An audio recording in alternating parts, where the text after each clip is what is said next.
Right, time to get serious with one of our trademark crash tests. This is essential viewing for anyone about to buy a second-hand car. Ah, the classifieds, the start of many a dream.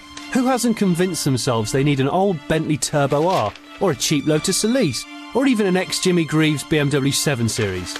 But the reality is, most people end up homing in on the more sensible option, a good, honest, reliable family hatch.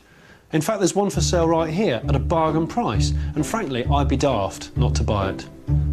So I'm going to. Ford Focus, 72,000 miles, petrol, one careful lady owner, non-smoker, deal.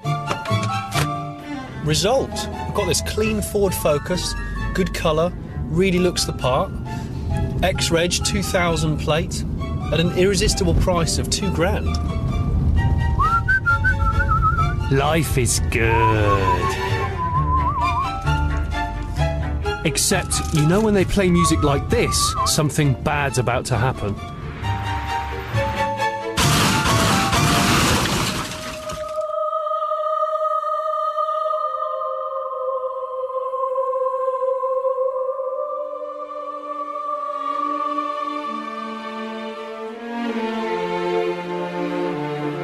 Two identical cars in a head-on collision at 30 miles per hour. The other car crashed as nature intended, with the crumple zones working effectively to absorb the crash energy. There's a strong likelihood the passengers could simply dust themselves down and walk away. But with mine it was a different story. My car has performed substantially worse. I mean, look at the intrusion inside the cabin here. My knees are up to my chin nearly, and the front of the car looks like it's been constructed of old crisp packets. If it wasn't for the magic of television, I might not be talking to you right now. So what's the difference? Why did my car do so badly compared to the other one?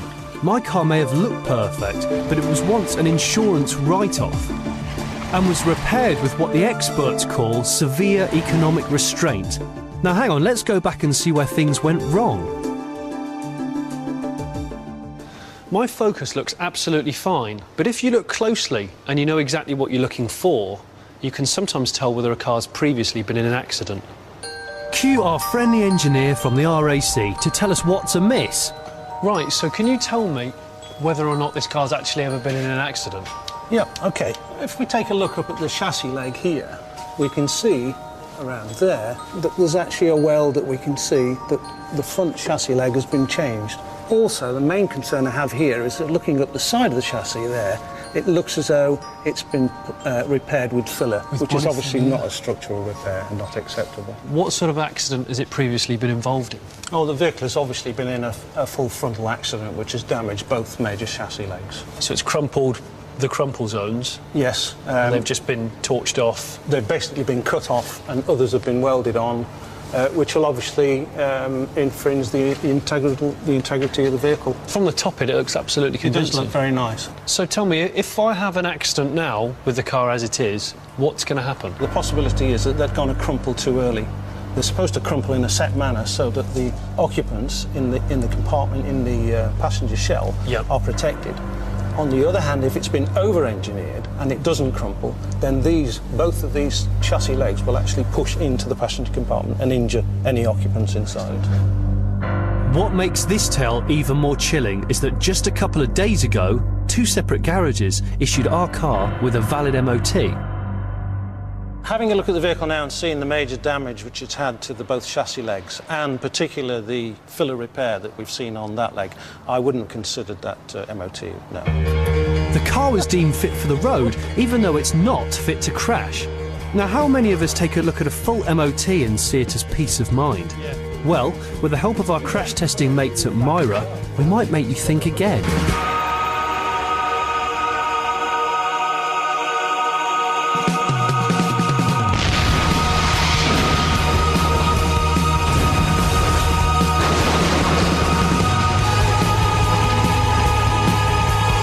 The forces involved, even at this relatively slow speed, are absolutely sickening.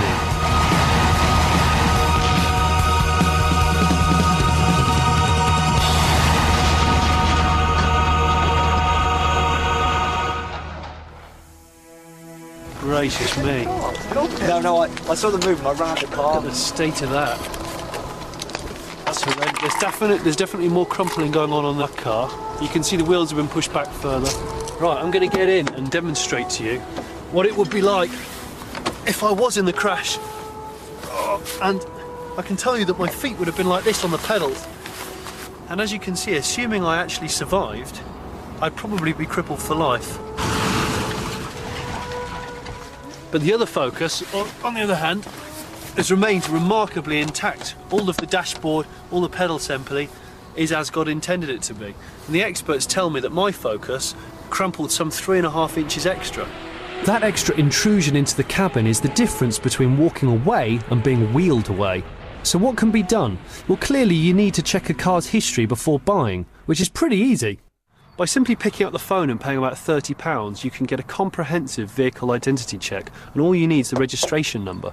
A company like HPI will tell you whether or not the car's ever had any outstanding finance on it, whether it's ever been declared a full write-off, whether it's unfit for resale, or whether it's ever been nicked.